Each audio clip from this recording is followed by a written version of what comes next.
The protection of civilians is at the center of the United Nations peace and security agenda. Our peacekeepers and other personnel are increasingly being asked not only to keep armies at bay, but to protect people who are prey to militias and other combatants.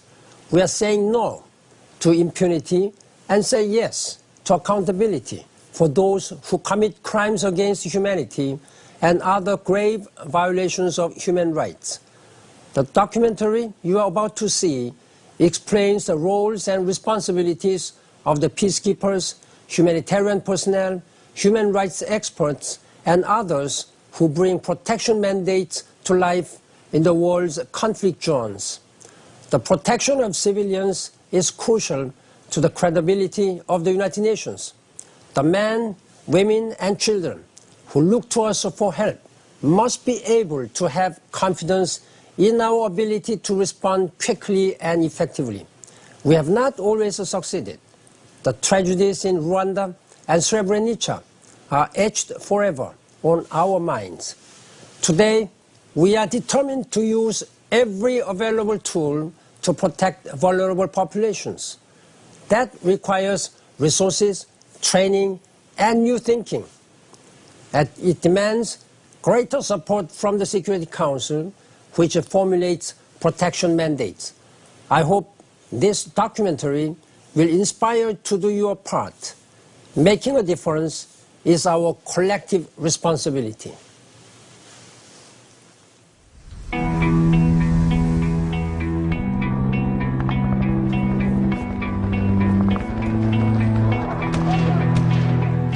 Increasingly, whether it's right or wrong, the world is going to judge the United Nations on its ability to protect civilians. When a peacekeeping mission is deployed and there is trouble, they run. Now, where do they run to? The United Nations compound. Why? Because they expect protection. We're talking about millions of people who live in places in the world who, for no sort of fault of their own, are somehow caught up. It's about our responsibility to protect those people. And at the heart of this are children, women, men, families, communities. There are regimes all over the third world which do not really care about their citizens. They do not do enough, not just about protecting their basic rights, but even providing basic necessities for their citizens. So somebody needs to stand up for them. If you're not present, you can't protect. So it's very important that UN peace missions, and in particular peacekeeping, be present. And above all, to intervene when needed to help protect those who cannot protect themselves. Today it is not sort of two well-trained, well-disciplined, well-equipped armies on a battlefield fighting over territory. That's sort of a very old image of what a war is. Today it's often civilian wars in failed states with unruly rebel groups. That means we have to adapt to a new reality. It is a totally new kind of warfare. The primary target of terrorism, for example, are civilians. It's not a strategic path or a strategic strait in an ocean. It is not territory. It is civilians.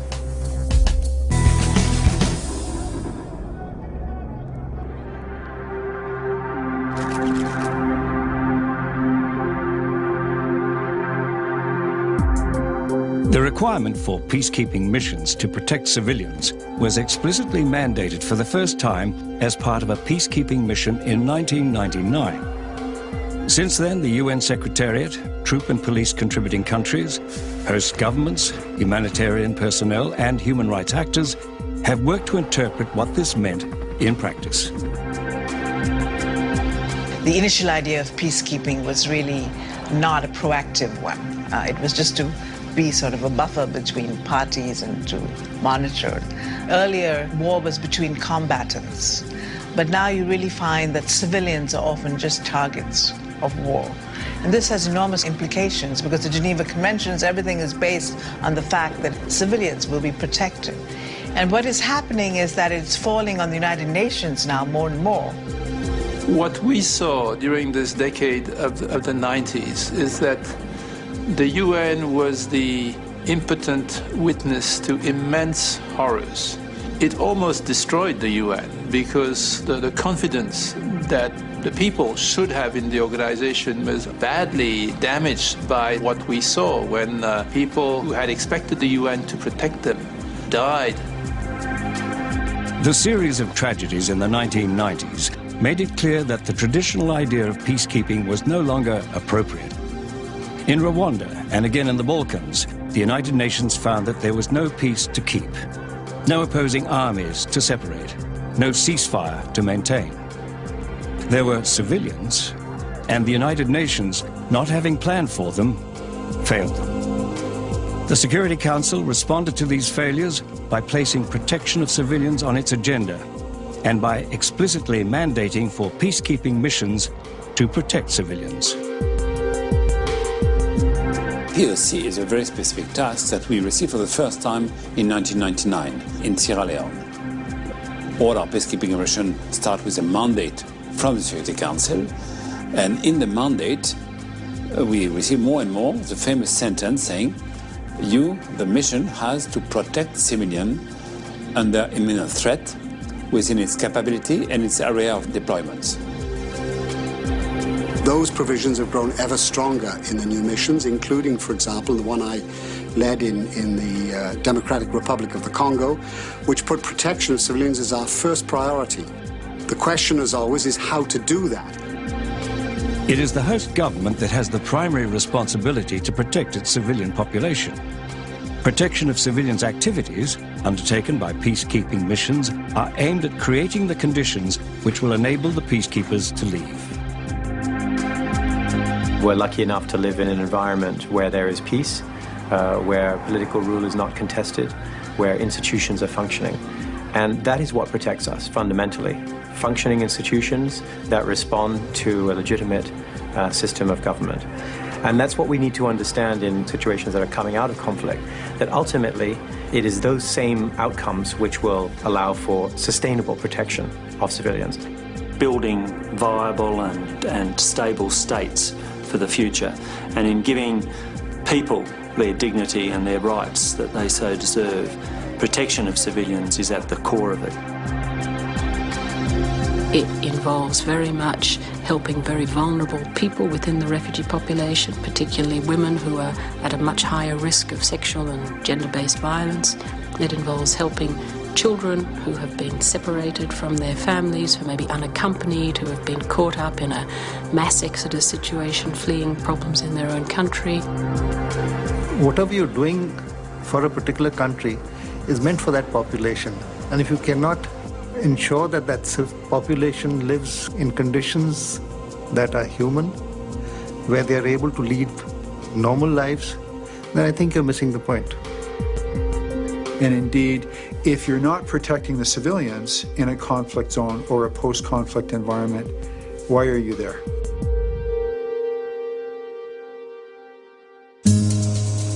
There is no agreed definition of POC amongst organizations in the sector. For example, humanitarian and international organizations who also do protection work understand POC differently to UN peacekeepers. This means that each protection actor has a responsibility to understand and respect how others contribute to enhancing the protection of civilians. Humanitarians have a fairly well-developed sense of what protection means for them. It's short-term emergency assistance, life-saving assistance. The human rights crowd know what protection means for them. It's investigating abuses, it's documenting crimes, it's seeking justice. Because peacekeepers also require a clear understanding of their roles and responsibilities when it comes to protection of civilians, an operational concept on POC, based on experience and lessons learned in the field, has been recently developed. Ultimately, it is these broader systemic, institutional and political solutions which will mean that the protection of civilians is sustainable. It will mean that the civilians can look to their own authorities for protection. And that's why I think one has to always remember when one looks at peacekeeping situations, that we can't lose track of the fact that a longer-term sustainable peace needs to be found. And that's why when we talk in peacekeeping about protection of civilians, we talk about it as having these three tiers. One is the protection through political process. Everything that we do is, in fact, directing towards having a better political process to make peace more sustainable. And within that, protection is a very important part. So the second tier is the protection from physical violence. And that actually is just not in a reactive way trying to protect, but it means also prevention. It also means deterrence. The third tier is what we call creating or establishing a protective environment. And this goes to, capacity building of local forces, such as the police force in the local society.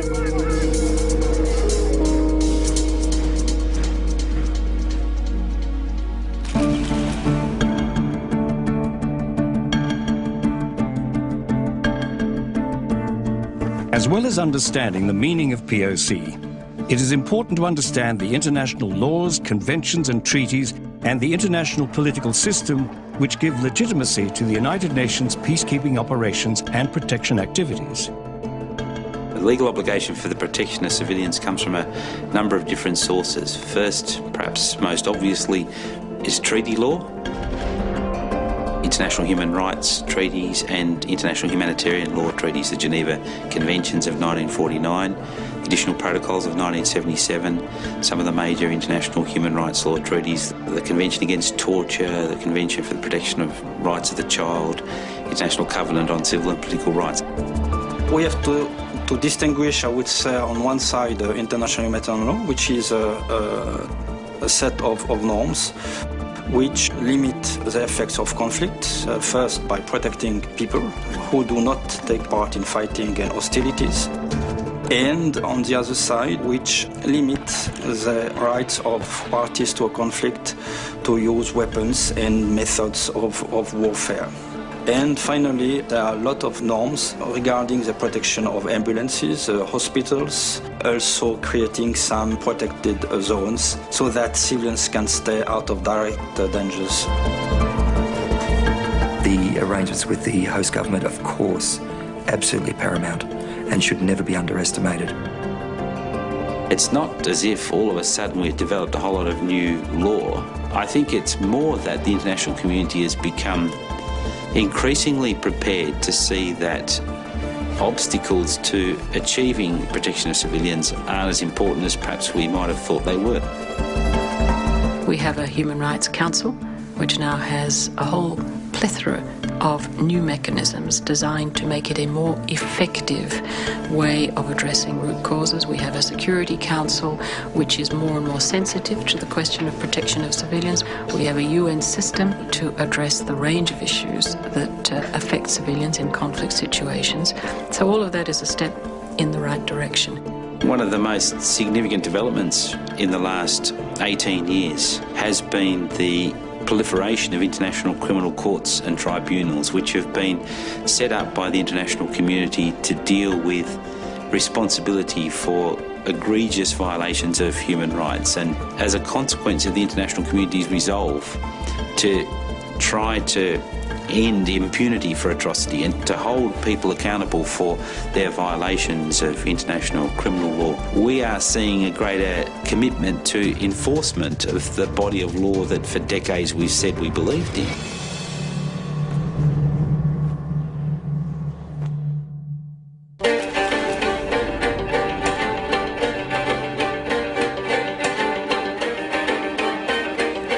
The deployment of UN peacekeepers is always a response to a crisis. It is always because something is happening and the international community needs to respond. Peacekeeping missions continue to face significant challenges when it comes to the protection of civilians. Reports and lessons learned studies in the last decade identified many gaps throughout the entire process of planning for, deploying and managing a peacekeeping mission. These needed to be addressed. We are deployed in situations where our mandate can be very strongly challenged by forces that from time to time can also challenge the government. This is very new in peacekeeping. But what is clear is that we have drawn the line between peacekeeping and peace enforcement. We want to stay in peacekeeping, even though we can have sequences where we are very, very robust. We're not seeing armies fighting each other. We are seeing militias with unclear chains of command, with little accountability. So it's much more complicated than monitoring a ceasefire, let's say, between two armies. Now, what it is about is assessing the threat of a militia, sometimes being able to deter that militia, sometimes being able to actually take action against that militia. Who are the civilians? You have different groups of civilians in the theater. You have UN civilian personnel on the ground who need protection. Anybody who is unarmed in a peacekeeping theater could be considered a civilian in danger because he could be victim of, let's say, the armed conflict around him. And the requirements for each group is different. The reason that POC is so challenging is because it's not a task you can just give to one entity and say, go and protect civilians, because there's so many actors involved in it. The most important actors, by the way, and the ones that are most forgotten in this, are the communities themselves. If communities are not involved, then it doesn't matter what a peacekeeping mission does, they won't be leaving a lasting peace.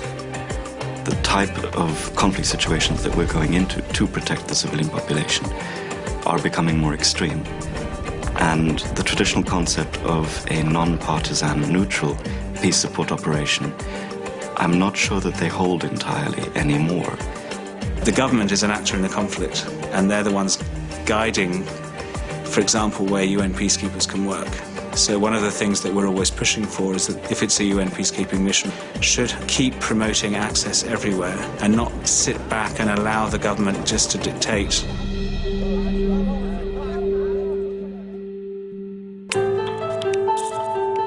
Peacekeepers are faced with increasingly complex operation environments, often with limited resources to carry out their tasks.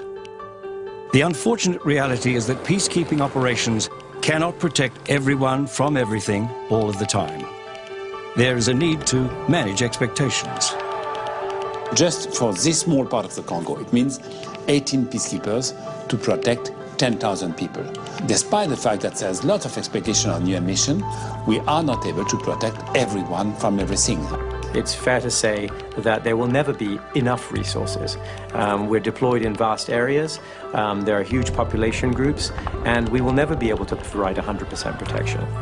I think what people who are suffering from violence are looking for from the mission is hope, and the sense that the mission is making a difference. Even if we don't have all the resources that we need, the mission needs to be seen to be doing its utmost. The military, the police, the civilian leadership, to be active, to be putting itself on the line.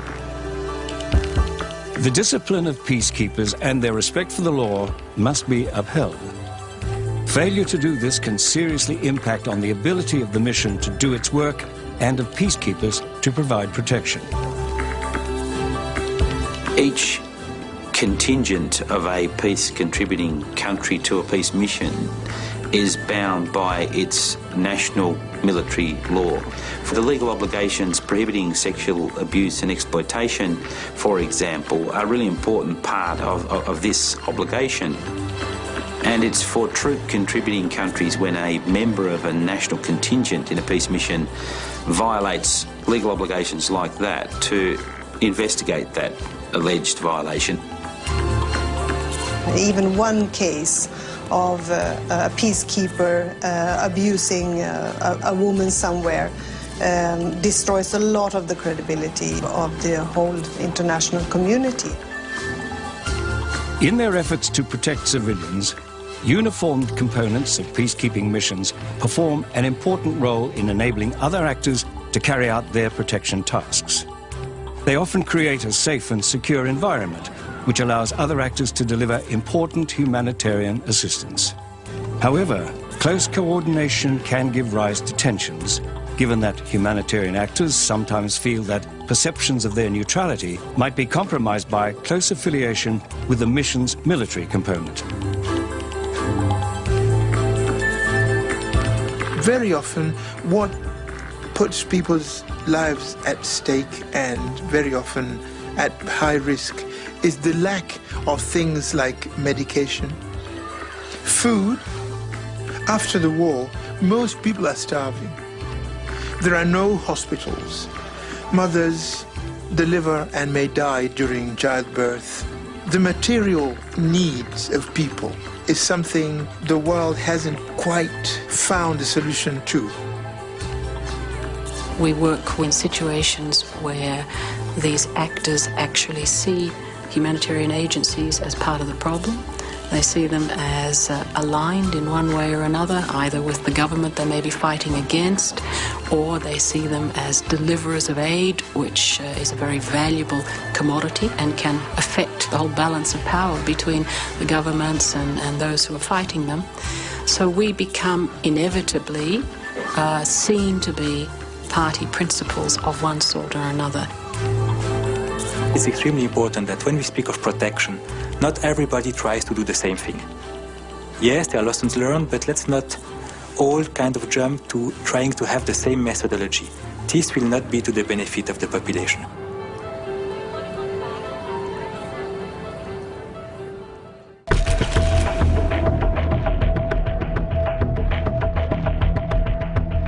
To succeed, peacekeepers must understand, plan and manage relationships with the multiple stakeholders in the field, as well as making the greatest use of the resources and capabilities at their disposal. Understanding the challenges that missions face, the United Nations has developed guidance on ways to better coordinate the energies of the mission and other UN actors in working with host governments, local communities and humanitarians. It all starts with a thorough understanding of the dangers faced by the civilian population and achieving greater clarity on the role of others in the field. Best practices from the field have all indicated that the most effective way to protect civilians is to make sure that all actions within a peacekeeping operation are being done under a political strategy. And that's very important when you have to maintain the strategic consent of the host state government. Without a strategic framework and without a mission-wide or comprehensive protection strategy, there's no way that a peacekeeping operation is going to be able to leverage all of those different strengths. Peacekeeping operations have to understand which civilians are vulnerable and why, who is threatening civilians and why, how are they threatening civilians, and what are their capabilities to carry out that threat. To protect civilians, all elements of the mission need to work as a team. This means that planning and coordination are essential under the UN's framework for developing comprehensive POC strategies. The most important part of protecting civilians is that part of providing physical protection in situations where the host state government is not able to. And so I do think that for the future of protection of civilians, we need to really focus on getting that one piece right. Everything related to the restoration of peace and security is useful to POC. Because behind use of force, you have understanding, you have also will, and you have capacities. It is this combination, to my sense, that is key. And very often that may even just mean presence. There are stories of missions where peacekeepers were vastly outnumbered by the forces on one side and another who were about to attack each other in the town. But the peacekeeping mission simply refused to leave. And having refused to leave, the attack was averted. Sometimes just simply maintaining a presence, preemptively deploying, bringing a spotlight of attention to an issue can mean the difference. The police component has an important role to play in this team approach. The police officers actually contribute a lot and can do much more in the protection of civilians, because the role and the work of police is to be with the community, to work alongside. At the center of this issue is the importance of the rule of law and a good foundation of justice for development, for sustainable peace to really take hold. And the police have a role to play not only in providing support, but in training and development of local police organizations, but also in the broader justice sector as well. It goes back to the root of policing, to serve, to protect, to preserve life. The protection of civilians underpins everything we do.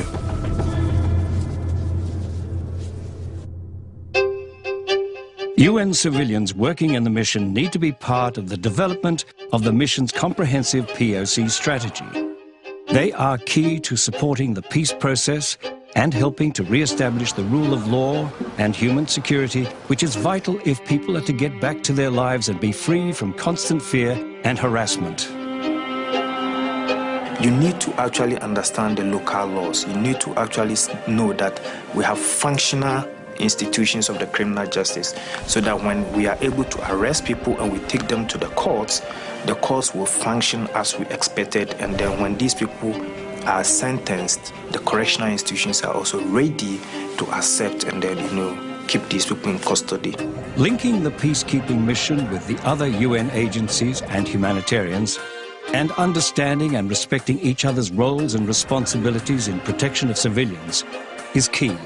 One of the ways the UN does this is through the cluster system. The cluster system is the system which has been put in place by the United Nations to improve coordination between UN agencies who are involved in helping with the humanitarian effort.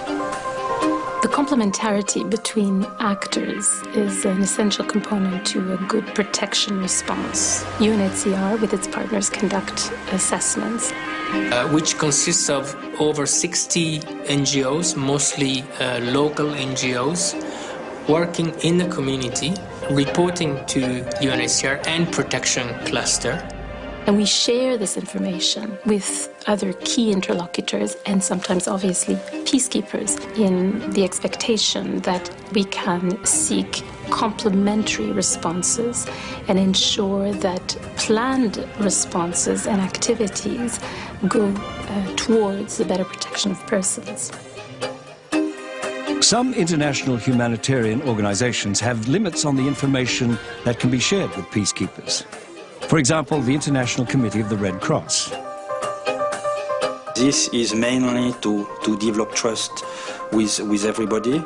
In its interaction with other actors, ICRC has always some reserve with regard, for example, situation or violations on the ground. It's not that we don't trust peacekeepers, for example, but we need to continue to be seen as independent and neutral by all involved. Talking to and building an understanding with the local community will strengthen protection. When peacekeepers come into a particular country, there is an expectation from the community that they will be protected. And communities have incredibly high expectations of peacekeepers, often quite unrealistic expectations. Unless the peacekeepers are able to talk to the communities and explain what they can do and what they can't do, then these unmet expectations can lead to resentment. Ile presence yao kwanza huko Mkongo inatosha, lakini wapoe zaidi waongee na watu kuna magharibi hivi wanaenda watembea na watu, wanaongea na watu, niwasikia nini, wanajua mawazo ya watu, wanasikia habari ya watu, pale MONUSCO inaweza reaction. So that communication is incredibly important for good community relations and for a clarity of what the mission actually can achieve. The first thing is to understand the needs of the host nation, to listen. My father told me I have 2 ears and 1 mouth. I should do the math. I think we, as an international community, has to do exactly the same. Oro nyinyi kazi ni kulinda mama. Hiki inafaa bakuwe na nani? Bakuwe na patia na muda ya kusimulia na banakuwa na aita ya batu hata mara pili mjuma au limoja. Bana yu wanapo shida ya bakaaji. Talk. Communicate with your civilian colleagues, communicate with the NGO family, communicate with the local population, listen to the village elderly, listen to the women in the committees in the villages. Listen, listen, listen, listen. It's nothing worse than have a person who has a radio with only one button on it and that's transmit.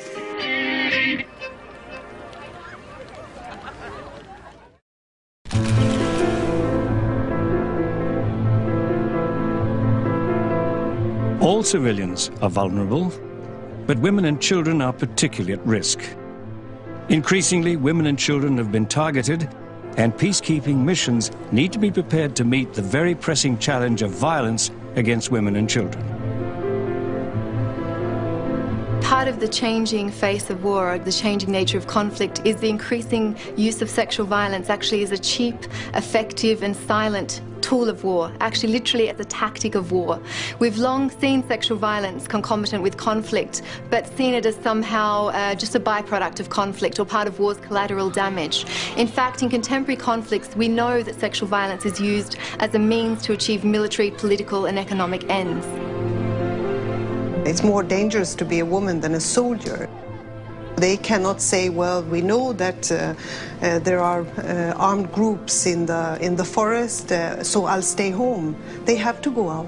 They are the ones who fetch water and firewood and bring produce to the market and make sure that the children are taken care of. And this is often when they are attacked. So, for example, peacekeepers have to think on which are the ways, and maybe non-traditional ways of patrolling.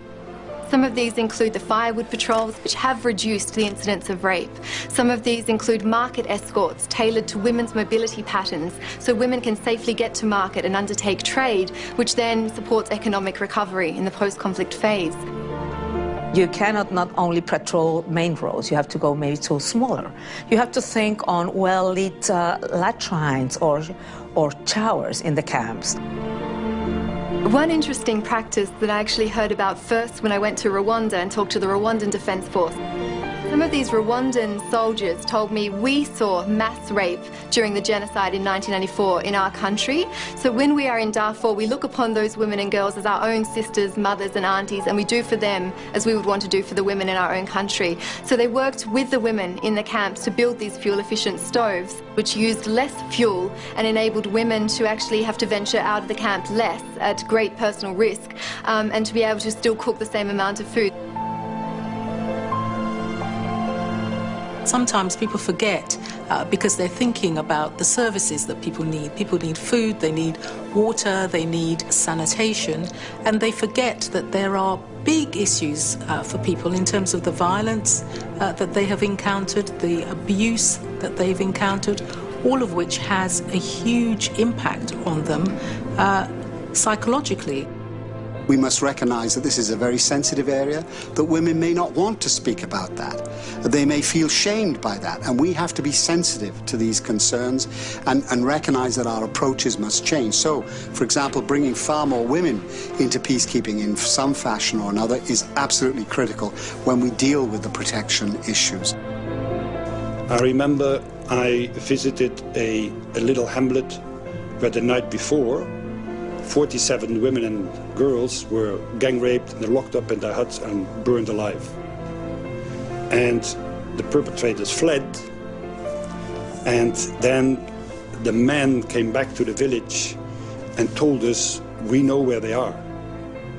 We know where they're hiding in the bush. So what are you going to do?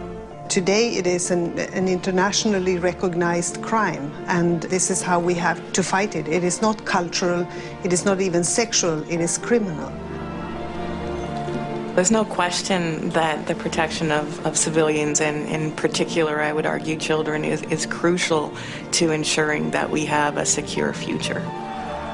And let's just take the example of child soldiers, where you have a 10 or a 12 or a 14-year-old who's been enslaved in an army camp, reintegrating them into a community that, one, may not want them back, two, they may never have been integrated to begin with, and three, they may no longer be a child. One of the things that young people themselves have told us, who have formed a group of former child soldiers, is they want to be trained for lucrative livelihood that will prevent them from ever being recruited back into armed forces again. We have international legal frameworks that govern this work. We have the Convention on the Rights of the Child, we have Geneva Conventions, we have Paris Principles, we have the optional protocol on the sale of children, and we have resolutions of the Security Council. So we've moved a long way in the last, I would say, 7 years. We know what's right and wrong. Actors know what is right and wrong in these contexts. It's not an optional part of our work, in our opinion. It's really one that we are morally and normatively responsible for.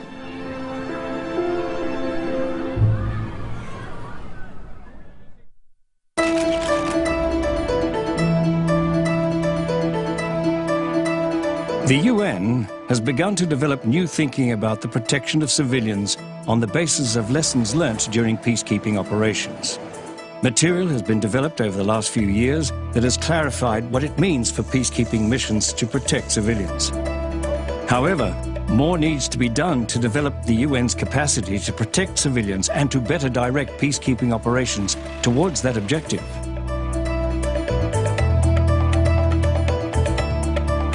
Has the world learned how to protect civilians in the face of this entirely new ideological warfare that is targeting civilians? No. It needs political creativity, thoughtfulness, and practical ways of protecting civilians. Peacekeepers are faced with tough decisions when it comes to the protection of civilians, and they need clarity regarding their roles and responsibilities in the field. Training based on lessons learnt is now being rolled out to support peacekeepers, both pre-deployment and in mission. This training helps build a shared understanding of protection. I guess it really comes to ensuring that all people engaged in providing assistance in an emergency situation have a shared understanding of the concept of protection of civilians and understanding their role in it. So I think we go back to the issue of training. It is key, because soldiers will always behave on the ground the way they have been trained. There's general training, but there's also very specific mission training, because a mission in Darfur or a mission in Liberia or a mission in Haiti is different from a mission in Congo.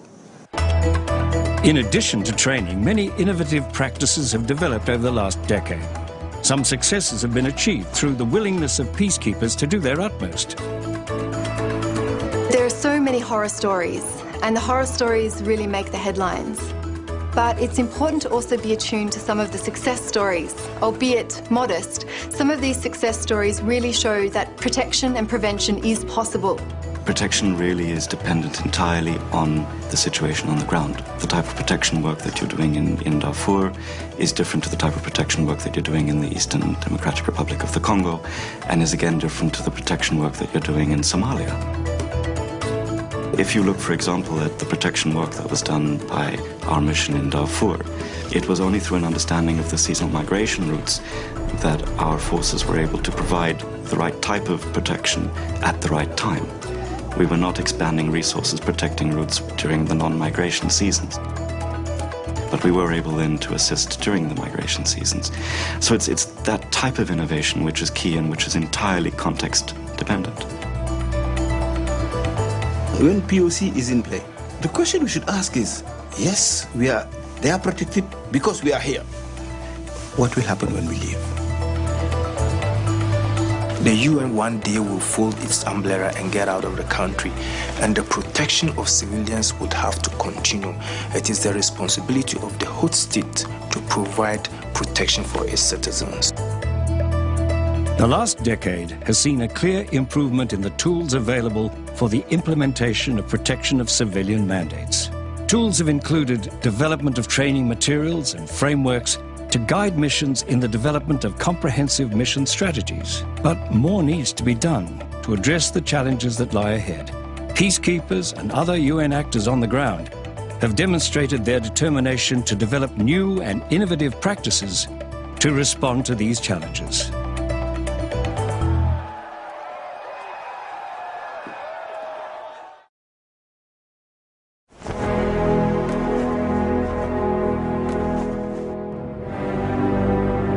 If you look at peacekeeping globally, it's been proven to be a remarkably flexible tool, and a tool which, when deployed, has really helped countries to make that transition from the end of conflict to the beginning of peace, to allowing them to make the transition to a stable government, and to put in check the armed forces, disarm militias, create a sense of confidence in the peace that has allowed economies to kickstart.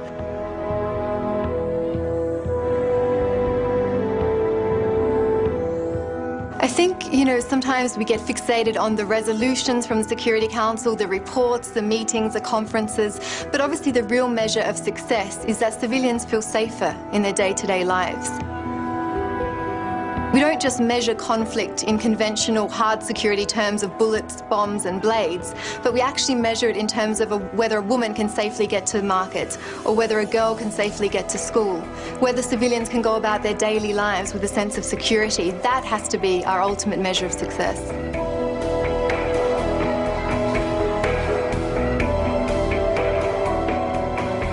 Cannot say more than what has already been said on protection of civilians. Now it's time to stop talking and go for the action. And the action is on the ground, not in the offices, not in the buildings. Let's go for the action and find solutions, because there are solutions. Conflict for anybody is not good. It results in people not being able to achieve their aspirations, lives being cut short, and a whole lot of misery. Civilian population is what defence forces exist for, to protect their way of life, to protect their freedoms, to protect their right to be able to speak out and practice and do what they want to do. Every time the population encounter a man with a weapon, they know that they are going to be in trouble. But if this man is wearing a blue helmet, they know that they are going to be in a safe haven. And peace, without the safety and protection of civilians, cannot be complete peace.